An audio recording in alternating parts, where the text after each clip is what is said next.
Hello everyone and welcome to today's webinar. I hope that everyone can hear us. I am Carina. I'm from Falcon. Falcon is a social media management platform and I work as a customer success manager at Falcon, and I'm super excited to be live on air today.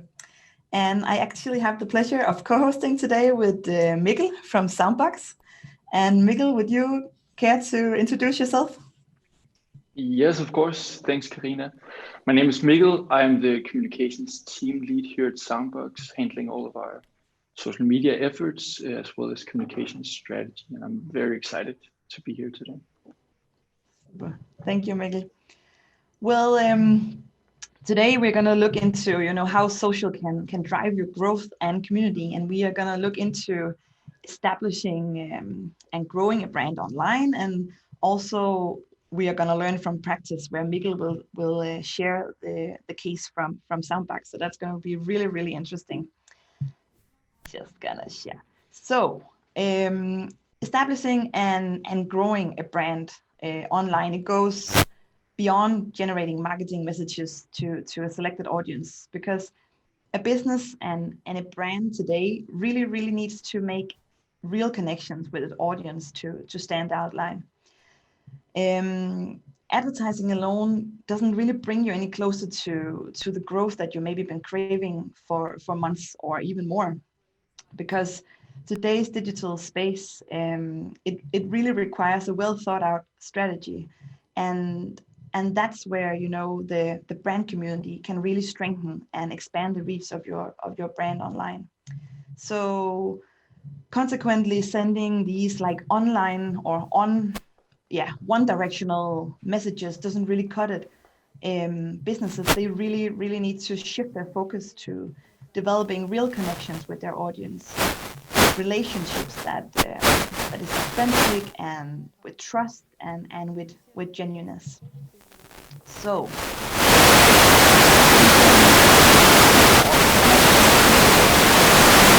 and brands in two different ways, so transactional and transformational. And maybe you already guessed by its name that transactional relationships are more based out of interest, so an exchange of something for something else in return. Whereas on the flip side, we have transformational relationships that develop beyond this transaction and focuses more on developing these long-lasting connections, which is what most of us want. So, so the goal here should be to develop these long-lasting relationships, the relationships that kind of, like adds value to your organization and satisfies both you and your customers' needs. So what is actually the best way to achieve these long-term growth and really good consumer experience? And the answer here is what we're going to talk about today: online communities. Because online communities, they really are a critical way to elevate your brand and to the next level. And actually, it is a must if you want to differentiate yourself from your competitors. So let's look into how online communities can actually help you grow your brand. So building a successful online community of course, it has its challenges, but if you do it right, they can really become a wonderful alternative and also a cost-effective addition to your marketing mix. And the benefits of implementing a great community can be, this increase of brand awareness, because today still 92% of consumers, they trust word of mouth above all other forms of advertising, because still people are 4 times more likely to buy from a brand that is referred to by a friend or family member or someone from your inner circle. And opposite, or in a similar way, we also have the fact that if individuals really want to recommend your brand to their inner circle, then it can only mean that they perceive your brand as reliable and trusted.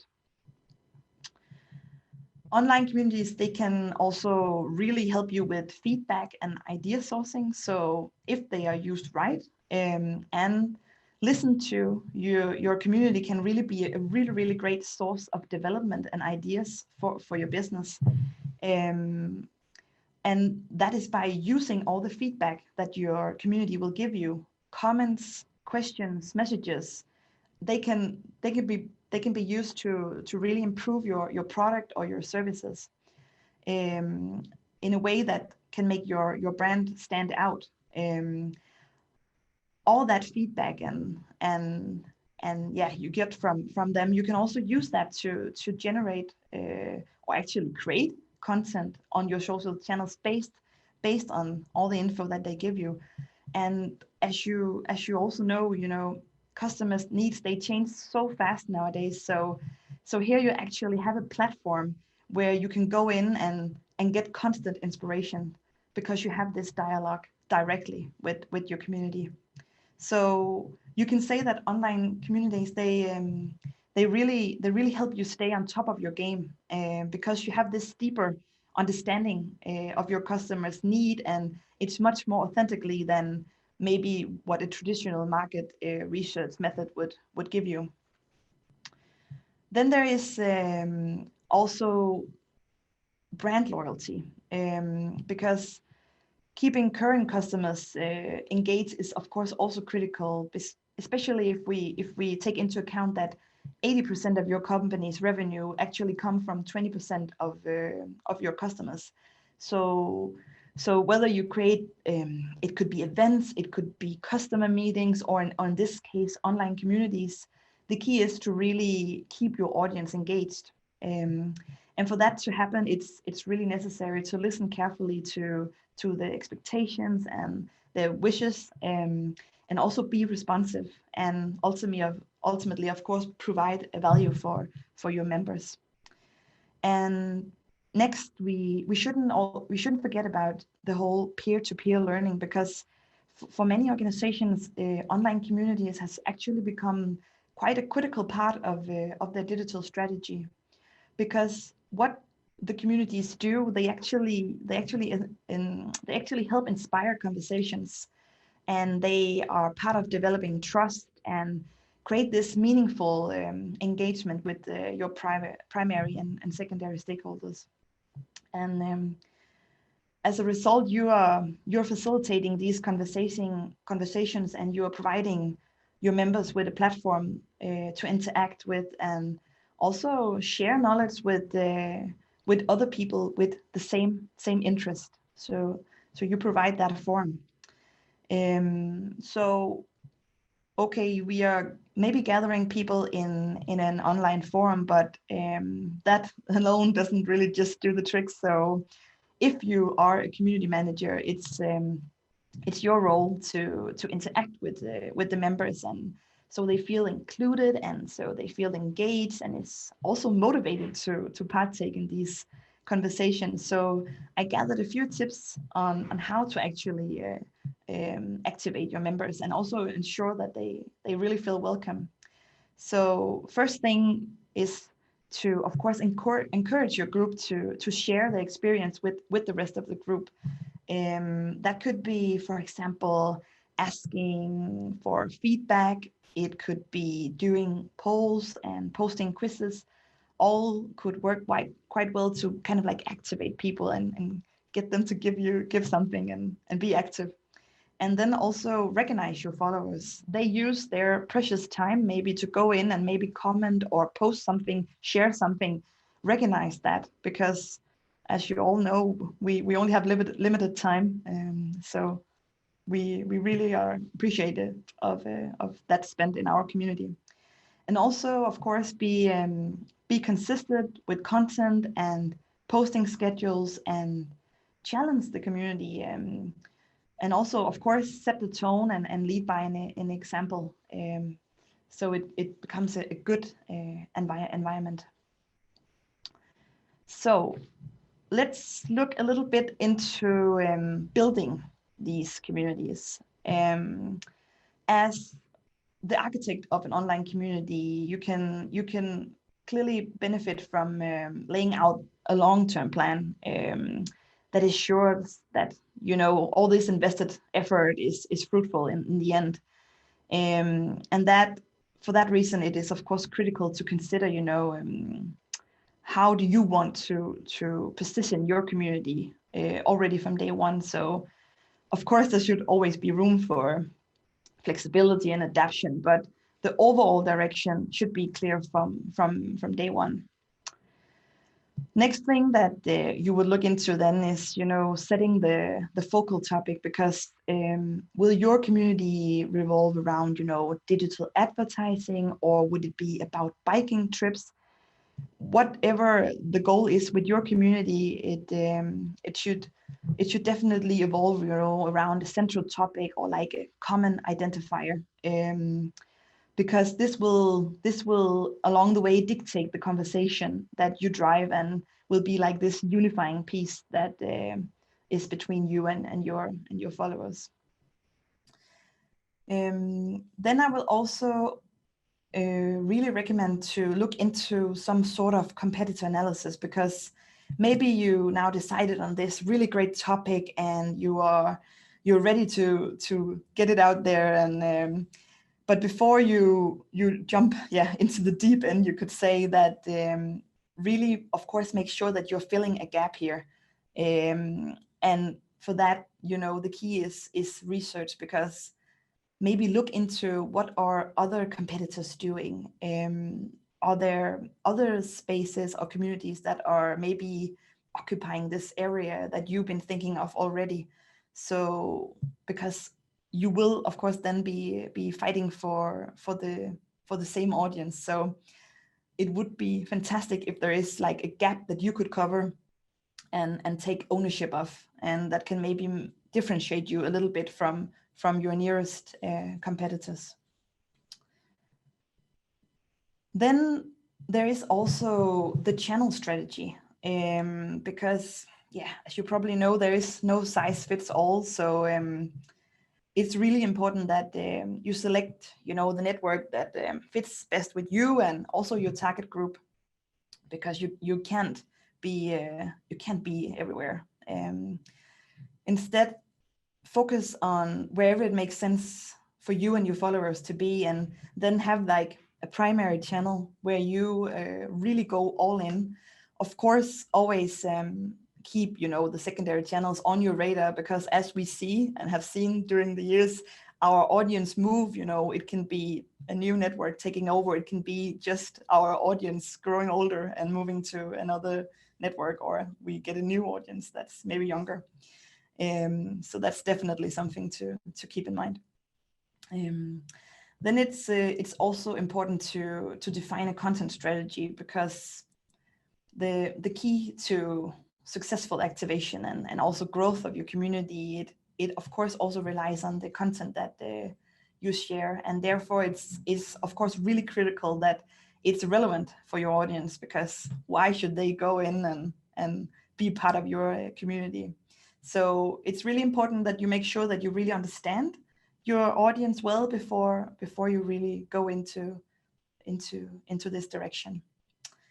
And of course, it's important to have, you know, the purpose of the community in mind, as well as, you know, the overall strategy. Because are you promoting product releases, or are you updating your audience on the newest trends, or are you maybe sparking new ideas? You probably have a ton of content ideas, but keep in mind that when you approach your community, it is different, you know, from traditional one-way marketing communication, and so with the nature of your content. So whereas, you know, promotion might be your overall established goal, you really need to remember that your priority here is to aim for nurturing this relationship between you and your community, and ultimately, of course, making your community members feel seen and heard. Otherwise, why should they spend time with you? I will encourage to maybe include some of the following ingredients to your coming content strategy. That could be, you know, creating original content and make sure it's relevant. Again, back to, you know, understanding your audience, what is really interesting for them. And of course, also creating engaging and also thought-provoking content. And also try different formats and sizes and foster also and share, you know, user-generated content. Again, involve people. They normally are really eager to share and be part of this. Next thing would maybe also be to look into some reporting, because the long time, you know, survival of an online community, it of course it highly depends on, you know, how it can prove its value in the end, and also concerning your business goal. So are you maybe looking into increase opportunities, or are you looking into maybe reduce customer churn, or is your strategy maybe more focused on boosting brand awareness? Whatever goal you might have for your community, it's always good to establish some KPIs that you will be reporting to, and use them to benchmark your success along the way. And I just gathered a few here that could serve as inspiration. That could be engagement. So all these great discussions and likes and comments and shares. Also just, of course, number of followers and members. Are we going up or are we going down? And then there's referral traffic and share of voice, or number of active members versus maybe dead members, and then conversion rate. These are, of course, just a few ideas, but especially a tip could be to look into engagement over follow count, because once you master the engagement, then people will hear about you, and they will follow and join. So yeah, now what? So maybe you went through the steps we just talked about, and you're almost ready to bring this idea to life, this new community. But next step would of course be to promote your community among your existing audience and your key stakeholders, because nobody knows you better than your current customers. Maybe they've been with you from the beginning and they followed you. So make sure to get them involved, because they can be really, really great ambassadors. Also, next step could be partnering up with influencers that maybe align well with your brand and audience and values. And that is really important that they do that, because otherwise they can really, you can lose all the trust that you built so far if it doesn't align, if it doesn't. Again, we are back with more authentic and the trust. So, of course, building a community, it is hard work. It's not something that happens like, okay, today I decide and tomorrow we are on the go and everything is good. So really evaluate, you know, the resources that you will need, and that's, you know, from the community managers that will be living and breathing this community, and also to just looking into like having the right designs and assets in place. So there's a lot to do, but what I actually will do now is that I will give the word to Mikkel, because now we are gonna focus on a real use case where Mikkel will share how SOUNDBOKS is working with communities. Yes, thank you, Carina. Yeah, I'll go a little bit into sort of the long-term vision of SOUNDBOKS, a little bit of backstory, and then also how we approach community building today. Basically focusing on the two tracks that we're looking at, which is the product community, but also the lifestyle community, what the opportunities are and what the issues that arise are, the challenges that we've been facing. And Carina will press next slide when I ask for next slide, because she's the host on this stream. So Carina, can you please go to the next one? Yes. So starting off, zooming out, the vision of SOUNDBOKS, and this is basically how we see SOUNDBOKS described in 2023. So a bit of a stretch goal, but in the end, what ultimately informs a lot of our decision making, also when it comes to community building. Next slide, please. And I'll just read it out. SOUNDBOKS empowers you to create and become the life of the party by creating a toolbox that enables and amplifies music-driven experiences for 10 to 250 people. We build ever-living products that create communities and unforgettable experiences. I think the important thing to note here is a part of the orange box, which is when we say the life of the party. Because without this, then it's a very product-centric brand that we're ultimately creating. So we felt the need to have something that spoke to the lifestyle. And it's not necessarily here saying exactly what that lifestyle is, but it's saying that it's a certain lifestyle, it's a certain mindset and certain kind of people that we want to build this lifestyle brand around. Next slide, please. So yeah, before going into community building, I just want to provide a bit of backstory to put some things into context. So next slide, please. SOUNDBOKS started 5 years ago in 2015 as a group of friends. This is a tiny picture from 2014, the year before, which is basically the background for why SOUNDBOKS started. We pulled in these big sound systems to Roskilde Festival. We wanted to have a good time with our friends and be the place where people wanted to come to party. Then SOUNDBOKS started in 2015 with a very simple product that essentially allowed us to do just that, break through the noise in the campground to basically be the place where people would want to be, but also a place where you could rely on the sound system to keep playing all week. And this was really my mindset back then, was that, okay, this is the potential. We could become the biggest and most popular festival speaker in the world. But next slide, please. Going into 2016, I was proven wrong, or at least had a bit of a sense check on my level of ambition as the guys applied to the world-renowned Y Combinator, YC, which I'm sure most of you know as one of the world's biggest, if not the biggest, startup accelerator program over in Silicon Valley. They got accepted in, and simultaneously we started our Kickstarter campaign in the first couple of months of 2016, which ended up being a really big success. We raised close to, I think, $800,000, and we were really on an upward curve, which brings us to 2017. Next slide, please. Because basically we were still a group of young guys. We all of a sudden saw huge potential. We had a drive and an urge, and now we thought a lot of money to go out and change the world with SOUNDBOKS. And we knew that basically you need to experience the SOUNDBOKS before you really get what the product is about. So we wanted to establish ourselves in the US market and thought, okay, how can we do that in a way that we showcase the product at the same time? And we signed a lease for a 2 slides back, please. We signed a lease for a showroom that ended up becoming a recording studio because we thought there were a lot of musicians, and all of a sudden we were thinking, okay, how can we change the music industry? Basically getting further and further away from the core of what SOUNDBOKS needed to be.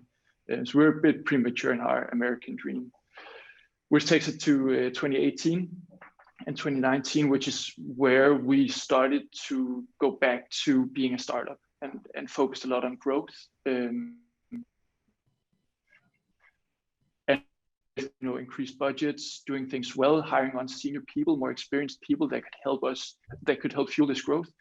But also in the process, lost a little bit of the spark, a little bit of the SOUNDBOKS DNA in the sort of internal culture and how we managed to achieve that growth, which we worked a lot with and eventually got better and did some restructuring that basically allowed us to work in a way that we could keep the DNA and the SOUNDBOKS identity and culture thriving while achieving our growth, which then brings us to 2020, a year that in many ways has been strange for us and for everyone else. Of course, super tough times. We've had to let go of 17 people here, which is 20% of our team at the time.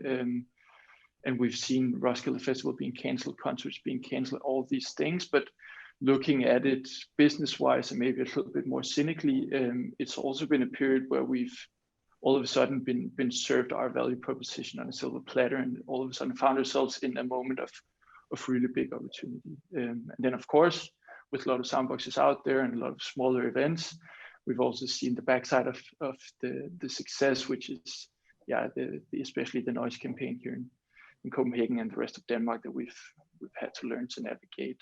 So it's been a maturing process as well. Next slide, please. Break through the noise. I've already said it once in this presentation when I talked about why we created SOUNDBOKS back in 2015, and it really just goes to show that break through the noise has been there since day one. It's sort of a mantra that we've been working with. But basically it's broken up into two parts. There's the sort of the product side of it, and then there's the lifestyle side of it. Next slide, please. And the first side of it, the product side of things, is when we talk about breaking through physical barriers. And this is basically what started back at Roskilde Festival. We needed to play loud enough to attract the people to have the best time possible, while keeping the party going for all week, not 24/7, but at least be able to do it over and over again. So we need to achieve a certain power with limited power usage, which is in some way breaking through a physical barrier, but at the same time, we also want to have a product that's durable enough while being portable enough that we can have people like the two guys in the picture here doing this thing, seeking out new venues, experiencing new kinds of music-driven experiences on sort of a product, in a product perspective. Next slide, please. But the other side of this is also breaking through social barriers, which is basically what we're focusing a lot on now and what we're looking at when we're talking about the SOUNDBOKS lifestyle. Because breaking through social barriers is sort of the product of the product. We see a lot of people and have seen that from back when we started that have these moments, these experiences that allow them to grow as a person. We see people like the guy in the image here, breaking out of their comfort zone to dance like they were a kid again. And these things are sort of the mindset that we want to communicate and add to the product side of the brand. So those are the two tracks that we're always focusing on. Next slide, please. Back to communities. Basically, when we talk about product communities, and I've divided between product and lifestyle again, but the product communities in the SOUNDBOKS context is our Facebook community groups. These are groups where people talk, they share, they ask questions. And if you go to the next slide, please. They all started, or at least the core ones in our core market, these Facebook groups started back already in 2016 around the Kickstarter days. And basically started independently, were started independently by a couple of impatient customers. They wanted to know when their SOUNDBOKSes would be arriving.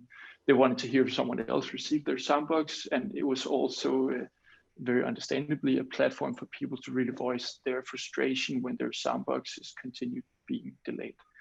So we saw an opportunity in not just going in and sort of keeping an eye and an ear on the excitement and the inspiration and the news of people receiving their SOUNDBOKS and people sharing photos, but also a desperate need for us to be present when it came to these frustrated customers, making absolutely sure and going out of our way to make sure that we were there and knew their frustration and kept them in the loop on every single new update.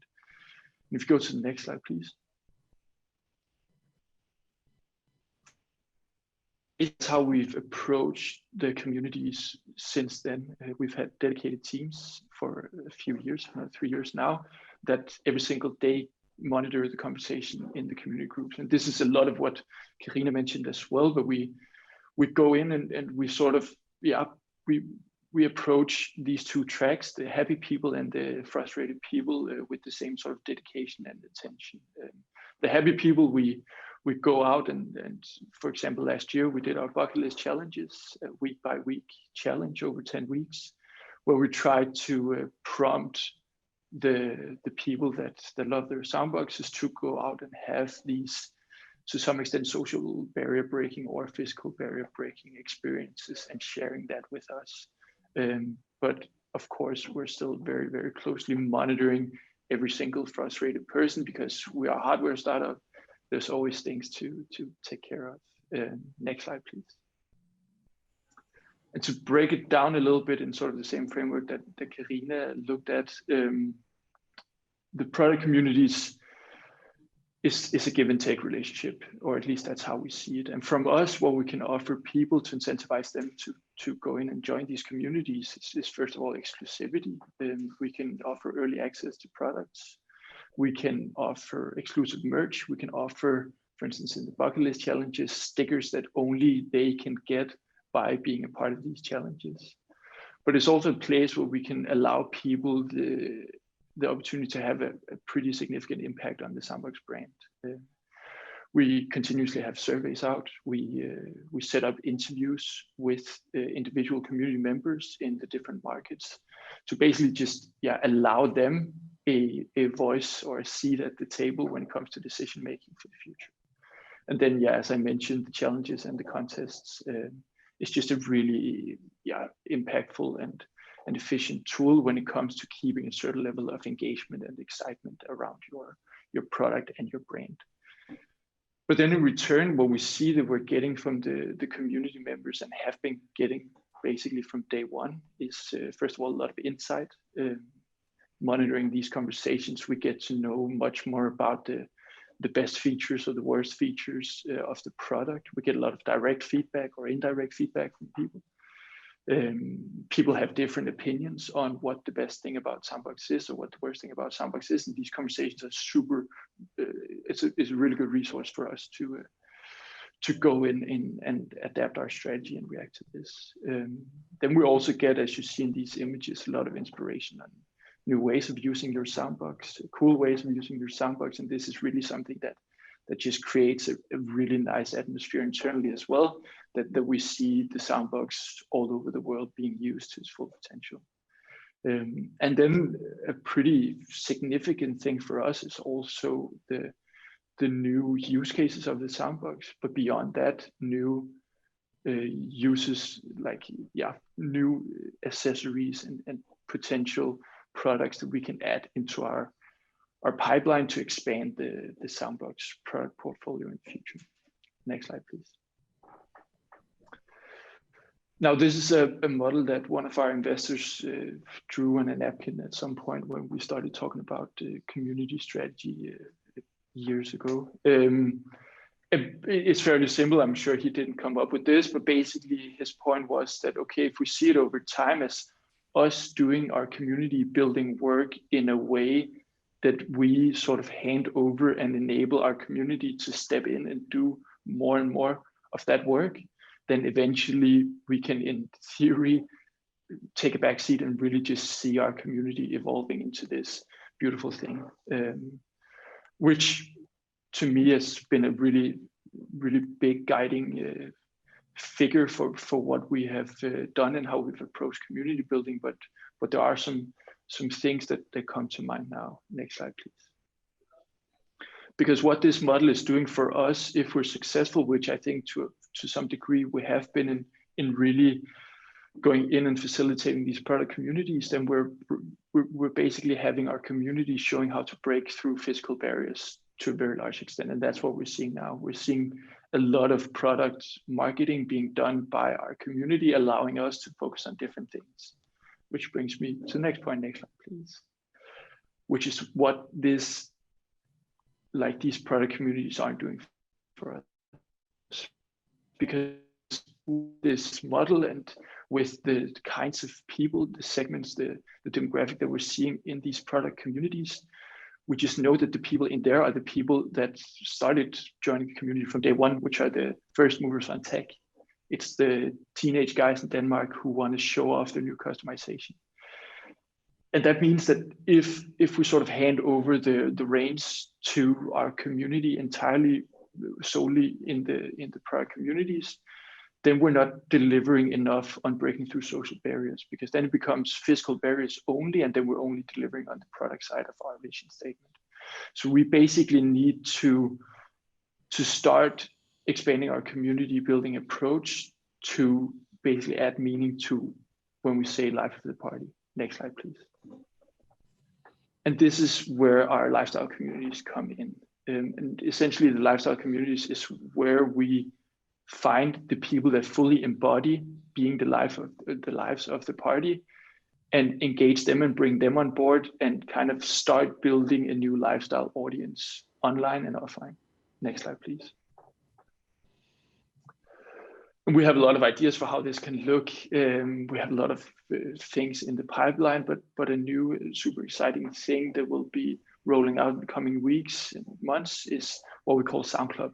SoundClub is sort of an account-based digital product where people can go in and more own their Soundbox experience than ever before.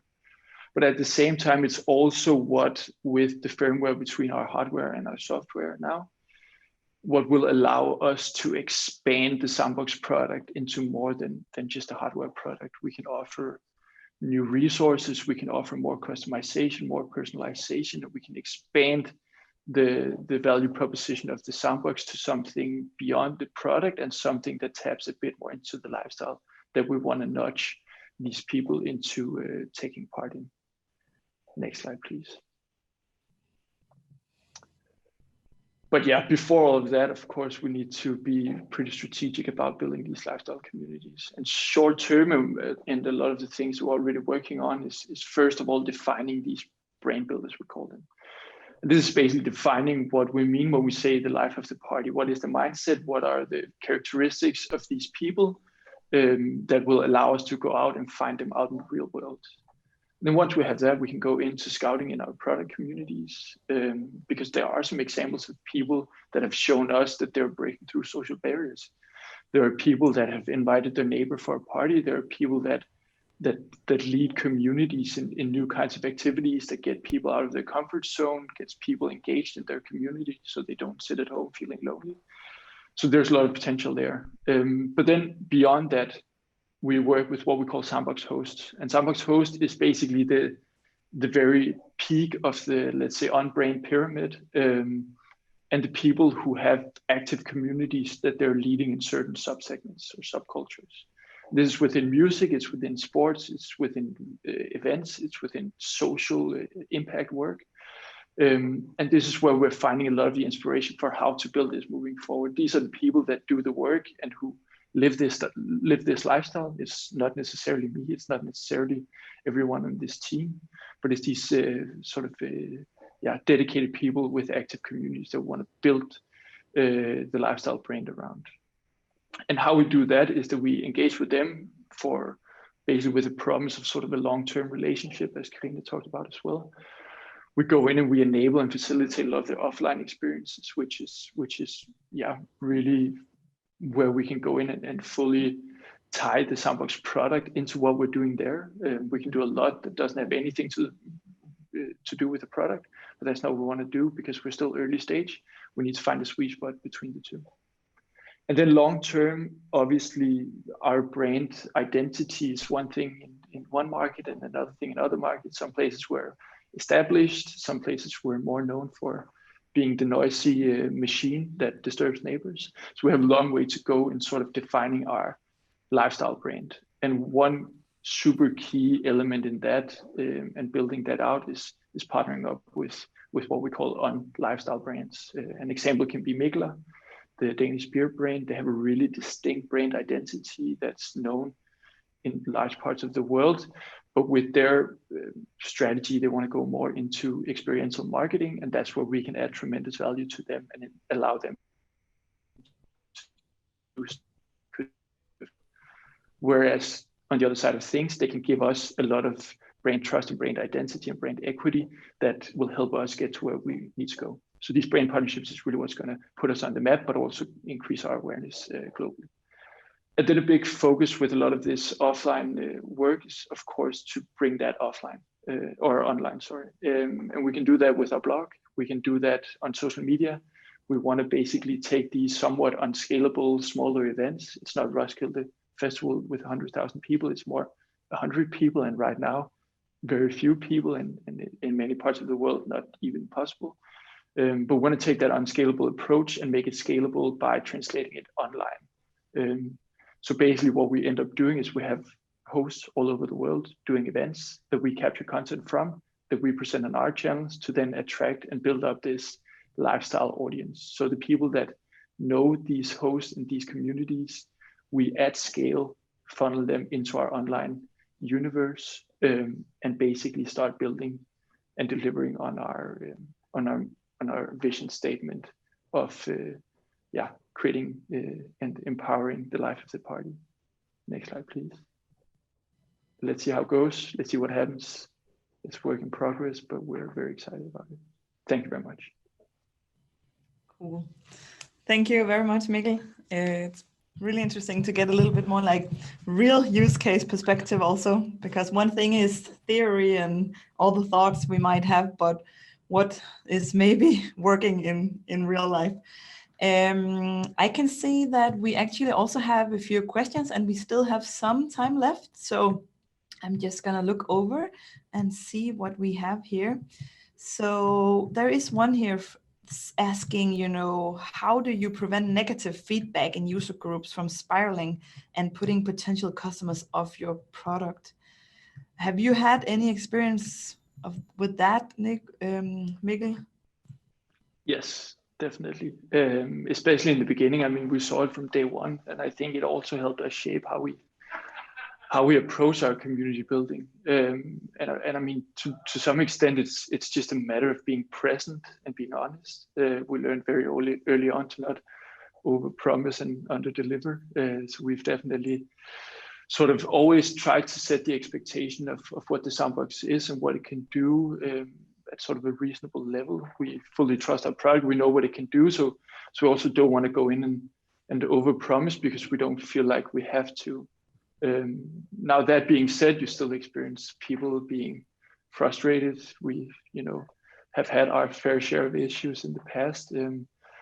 But what we're also seeing is that because we've attended so much to the happy people in our communities, that they're in a lot of cases stepping in and representing the SOUNDBOKS brand and sort of speaking our case and writing our case, which is allowing us to cater to a lot more people and maybe to cater to the more crucial frustration, which might be valid, which is then definitely something that we take in.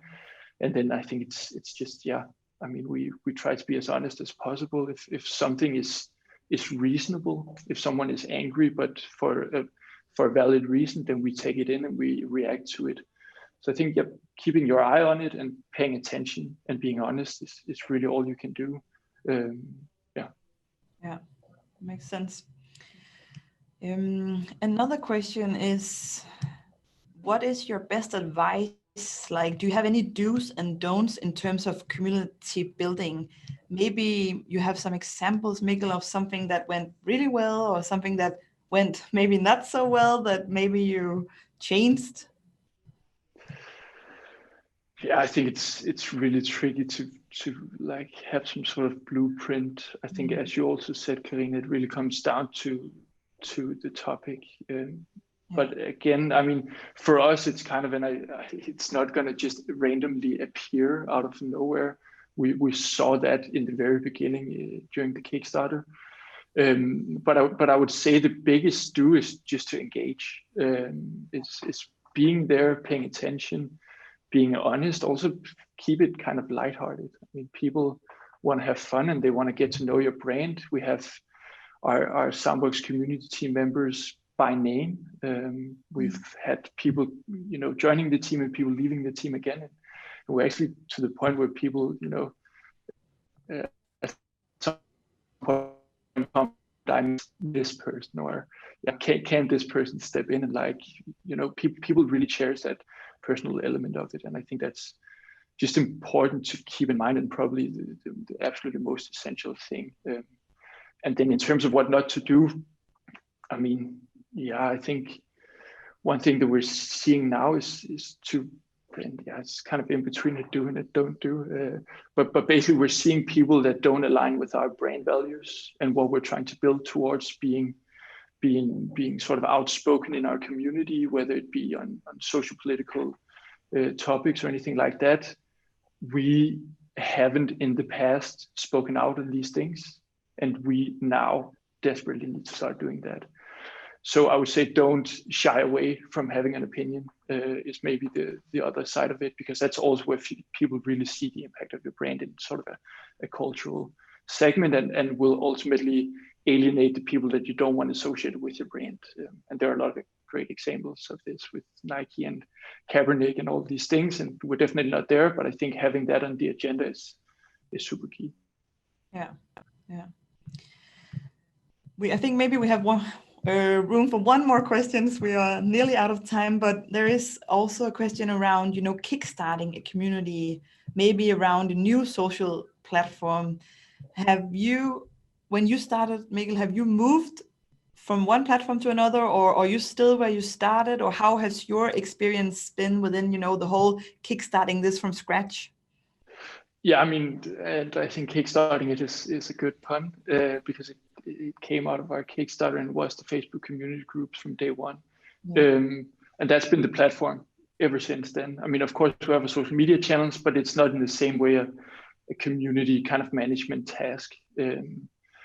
What we're doing now with SoundClub coming out is that we're creating this account-based system, which is ultimately the first real, online gathering of community members around this lifestyle. So it's actually our first step away from the Facebook groups together with our blog, and hopefully can become, more of a peer-to-peer thing like the Facebook groups, maybe some sort of forum with moderators.